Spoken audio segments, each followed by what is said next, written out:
Imagine an Africa where a child in Lagos can have a full, deep conversation with a child in Nairobi, Cairo, or Cape Town. No need for translators. No awkward pauses, no misunderstandings. Just pure, unadulterated connection. Sounds like a sci-fi movie, right? Well, maybe it's closer to reality than we think. The key might lie in something truly revolutionary. A constructed language, a conlang made by Africa, for Africa. For centuries, the continent's incredible diversity has been both its greatest strength and its biggest challenge. Think about it. Over 2,000 languages are spoken across Africa. It's a beautiful, complex symphony of cultures. But let's be honest, it also creates walls. It leads to division, misunderstanding, and a heavy reliance on colonial languages like English and French. These languages have served a purpose, but they carry the weight of history, a history of division and control. They were never truly ours. But what if we could change that? What if Africa had its own common language, one not imposed by outside forces, but crafted with intention and love by Africans themselves? Picture this for a moment. A classroom in Nairobi, where a teacher greets her students with the exact same words used in Accra, in Kigali, and in Johannesburg. Imagine a language that pulses with the rhythm, the tone, and the very soul of Africa. That's the potential of a Pan-African conlang.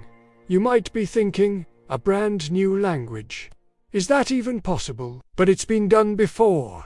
And with incredible success. Look at Indonesia. They created Bahasa Indonesia to unite hundreds of different ethnic groups spread across thousands of islands. Look at China, which used Mandarin to bring together over 1 billion people from diverse regions. Even Hebrew was revived from an ancient language to become the vibrant, modern tongue of a nation. If they can do it, why can't Africa? This isn't about erasing the beautiful tapestry of existing African languages. Not at all. Those are our heritage, our roots. This would be a second language, a bridge language, a tool for unity. A Pan-African conlang could be brilliantly designed. It could be simple to learn, with a logical grammar, and its vocabulary and sounds could be drawn from the rich well of existing African languages, Swahili, Zulu, Yoruba, Amharic, and countless others. It would feel familiar, intuitive, and uniquely African. It wouldn't be a foreign tongue. It would feel like coming home. Think of the possibilities this would unlock. This new language could become the voice of a new generation. It would be taught in schools alongside local languages.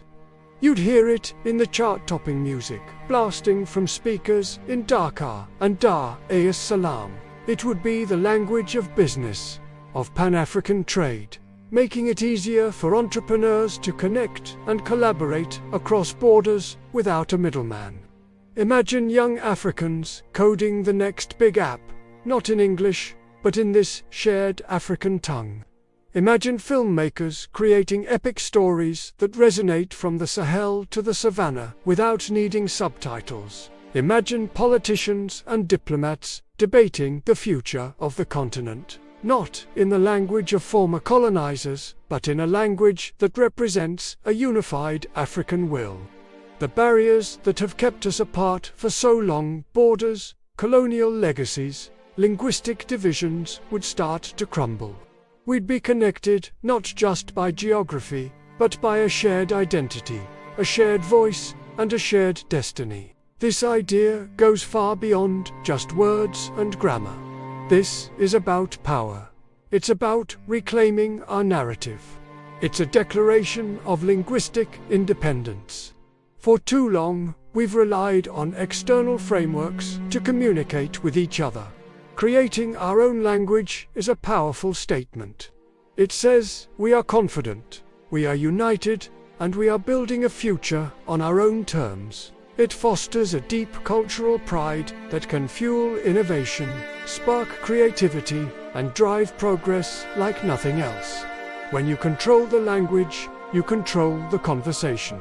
A Pan-African language means we can define our own concepts, express our own philosophies, and build our own intellectual traditions without being filtered through a Western lens. It would allow us to articulate uniquely African ideas in a way that truly captures their essence. It's about decolonizing our minds, our economies, and our future.